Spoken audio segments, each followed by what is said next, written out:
भारत के मजदूरों की न्यूनतम मजदूरी, काम के घंटे, समय पे मजदूरी तय करने वाले,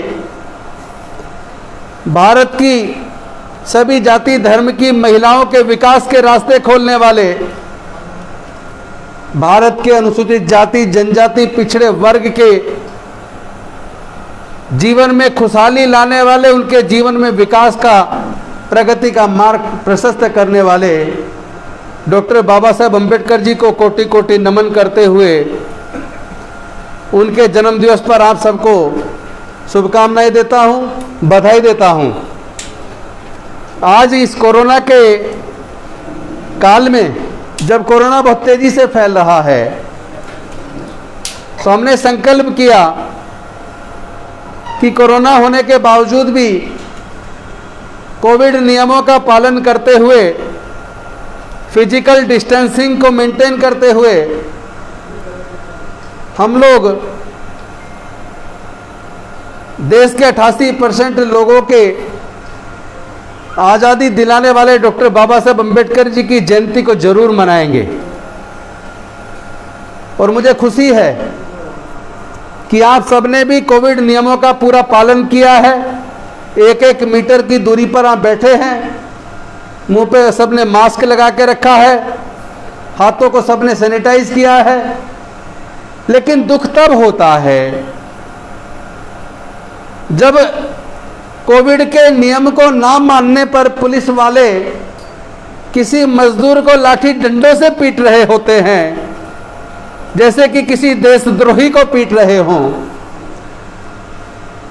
किसी वैश्य समाज के बिजनेसमैन को दुकान से निकाल कर पीटते हैं कि उसका गमछा मुंह से नीचे उतर गया, तो दुख होता है। लगता है जैसे आज भी भारत आजाद नहीं है। क्योंकि एक तरफ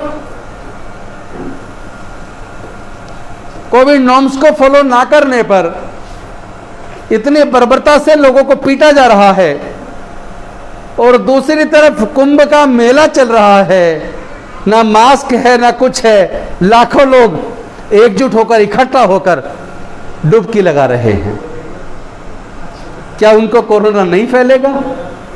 क्या वहां पर कोविड के नॉर्म्स वहां पर लागू नहीं होते? जब हमारे देश के प्रधानमंत्री जी, गृह मंत्री जी सहित तमाम बड़े नेता हजारों की भीड़ को संबोधित करते हैं एक जगह इकट्ठा बुलाकर, तो क्या वहां कोविड के नॉर्म्स को पालन करने की छूट दे दी जाती है?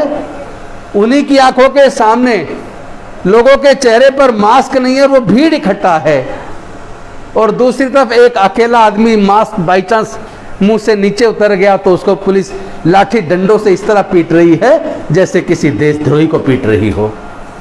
ऐसे आजाद भारत का सपना भारत के स्वतंत्रता सेनानियों ने नहीं देखा था। मैं जब जब डॉक्टर बाबा साहेब अम्बेडकर जी की जीवनी को पढ़ता हूं, उनके जीवन संघर्ष को पढ़ता हूं, कई दृष्टांत ऐसे आते हैं कि यकायक पढ़ते पढ़ते आंखों से आंसू निकल आते हैं। कभी कभी तो सुबकी आ जाती है। कितना दर्द, कितनी अमानवीयता। उन्होंने सही,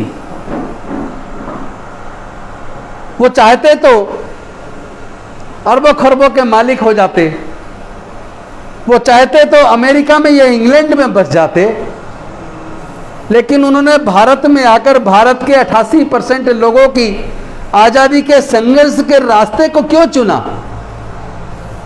मुझे लगता है इसको पढ़ने और समझने की जरूरत है। यूं तो जानवर भी अपना पेट भर लिया करते हैं, लेकिन डॉक्टर बाबा साहेब अम्बेडकर जी ने केवल पेट भरना या पैसे कमाने को अपना मकसद नहीं बनाया। उन्होंने मकसद बनाया तो इतना पवित्र मकसद बनाया।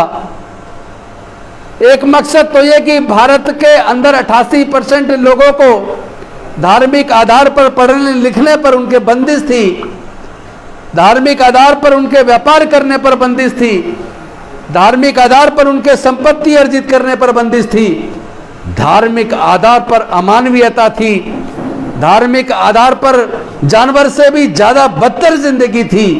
उन सारी गुलामियों की बेड़ियों को तोड़ने का अगर किसी ने संकल्प लेकर भारत के अंदर काम किया तो वो केवल और केवल डॉक्टर बाबा साहेब अम्बेडकर थे।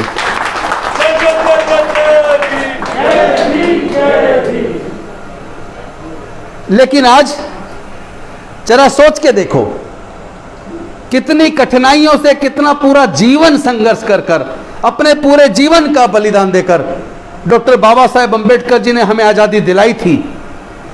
लेकिन क्या वो आजादी बरकरार रह पाई? क्या आज हमारी बहन बेटियां सुरक्षित हैं? बहन बेटियों की क्या खुलेआम इज्जत लूटकर उनकी हत्याएं नहीं की जा रही हैं?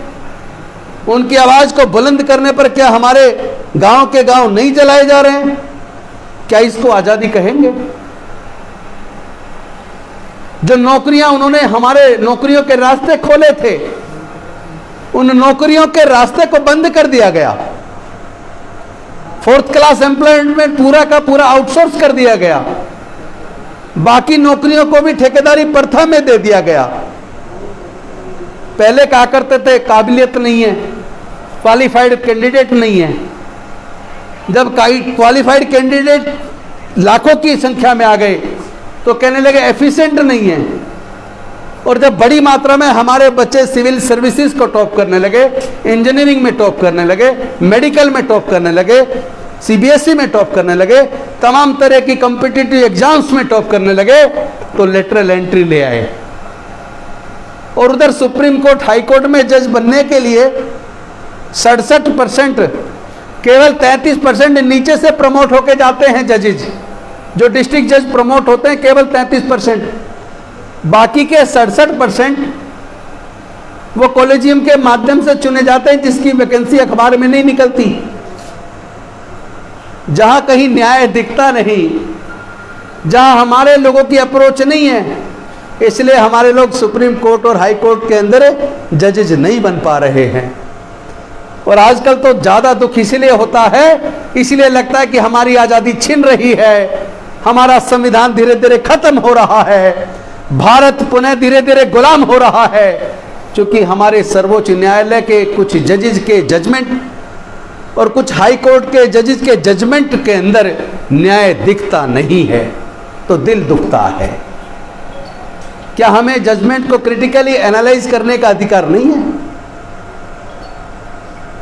क्या हम लोग आंख मीच कर बैठ जाएं?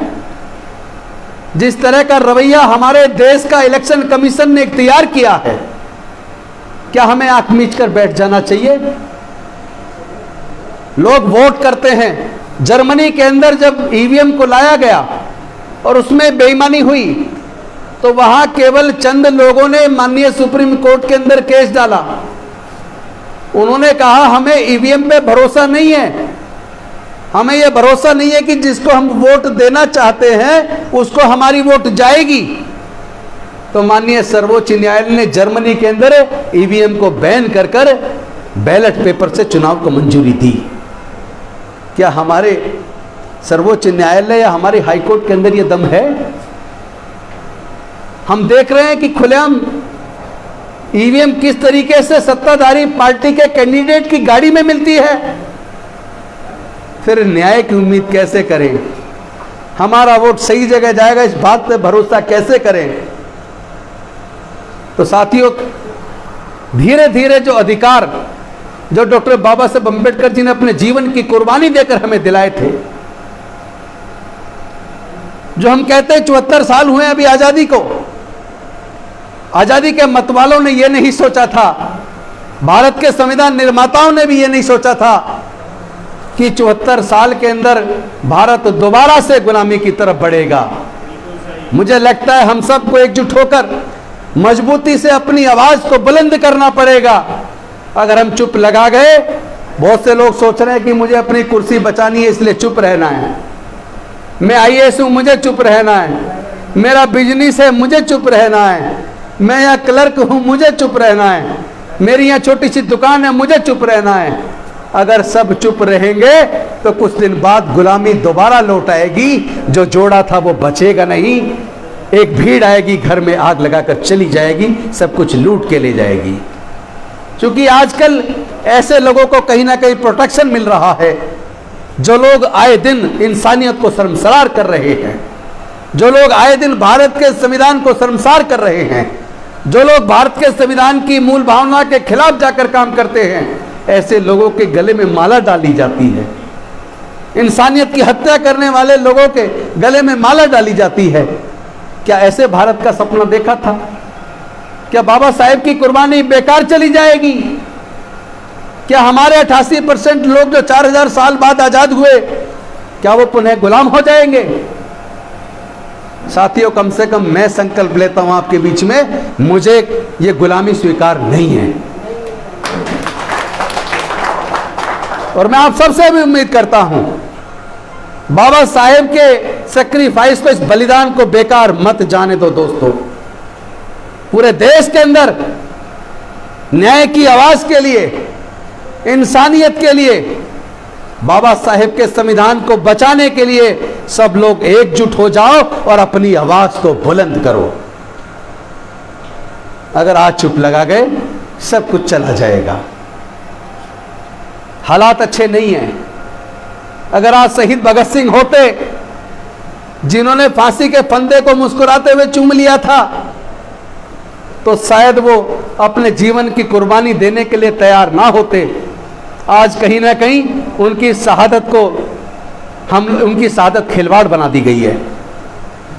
तो जो स्वतंत्रता के मतवाले थे, जो एक गौरवशाली भारत के सपना देखते थे, मैं समझता हूं उसी डॉक्टर बाबा साहेब अम्बेडकर के प्रबुद्ध भारत के सपने को साकार करने का समय आ गया है। हमें अपने बुजुर्गों की सांस्कृतिक विरासत में, बुद्धिज्म में अपने पूरे समाज को लेकर गृह वापसी करनी होगी। जब प्रबुद्ध भारत बनेगा तो भारत सोने की चिड़िया बनेगा, वरना जिस तरफ भारत आज जा रहा है उस तरफ तो मुझे गुलामी नजर आती है, उस तरफ तरक्की नजर नहीं आती, बदहाली नजर आती है। तो मेरा आज बहुत ज़्यादा बोलने का मन नहीं है, बहुत ज़्यादा मन दुखी है। जिस तरह टीवी पे वीडियोज आ रही हैं, उन वीडियोज में जिस तरह लोगों को पीटा जा रहा है, जिस तरह मुझे लगता है सरकारी तंत्र का, ताकत का इतना बेजा इस्तेमाल तो अंग्रेजों ने भी नहीं किया होगा जितनी आज की केंद्र की सरकार कर रही है। ये समय है, ये खामोश मिजाजी तुम्हें जीने नहीं देगी। इस दौर में अगर जीना है तो कोहराम मचा दो।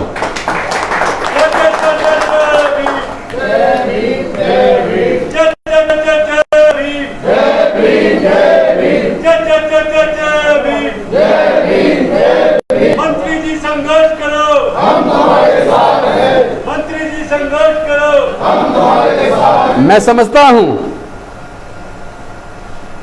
अगर हम लोग अपने देश से प्यार करते हैं तो हम सब लोग एकजुट हों और अपने बच्चों को अच्छी से अच्छी शिक्षा दिलाने का संकल्प करें। आज पूरे भारत के अंदर क्या भारत के लोगों को सरकारी खर्चे पर क्वालिटी एजुकेशन नहीं मिलनी चाहिए? क्या भारत के लोगों को सरकारी खर्चे पर क्वालिटी हेल्थ सर्विस नहीं मिलनी चाहिए? क्या हमारे नौजवानों को रोजगार नहीं मिलना चाहिए? अगर पूरे देश के जितने भी राज्य हैं, 29 राज्य और बाकी केंद्र शासित प्रदेश, अगर उनके अंदर क्वालिटी एजुकेशन कहीं मिल रही है तो केवल दिल्ली की सरकार दे पा रही है। अगर दिल्ली की सरकार दे सकती है तो बाकी राज्य सरकारें भी दे सकती हैं, लेकिन उनकी नीयत ठीक नहीं है। अगर दिल्ली की सरकार क्वालिटी हेल्थ सर्विस दे रही है, इसका मतलब अगर नीयत ठीक हो तो बाकी राज्य सरकारें भी दे सकती हैं। अगर दिल्ली की सरकार सस्ती बिजली दे पा रही है, 200 यूनिट बिजली फ्री दे पा रही है, इसका मतलब सरकार की अगर नीयत हो तो बाकी राज्य सरकारें भी दे सकती हैं। आज अंत में मैं आप सबसे निवेदन करूंगा, सब लोग कम से कम न्याय की आवाज के लिए तो एकजुट हो जाओ। मुझे लगता है कि हमारे सर्वोच्च न्यायालय और हाई कोर्ट के जजेस में भी कहीं ना कहीं डर व्याप्त है। अगर देश की जनता जागरूक होकर एकजुट हो जाए तो हमारे सुप्रीम कोर्ट और हाई कोर्ट के जजेस का मनोबल बढ़ेगा। फिर केवल जजमेंट नहीं आएंगे, उनके अंदर न्याय भी नजर आएगा। क्योंकि कोई किसी भी कुर्सी पर बैठा हो है तो इंसान डर तो लगता है। कुछ लोग डर के आगे निकल जाते हैं, क्योंकि डर के आगे जीत है। कुछ लोग डर के आगे घुटने टेक देते हैं। हम घुटने टेकने वाले लोगों में से नहीं हैं।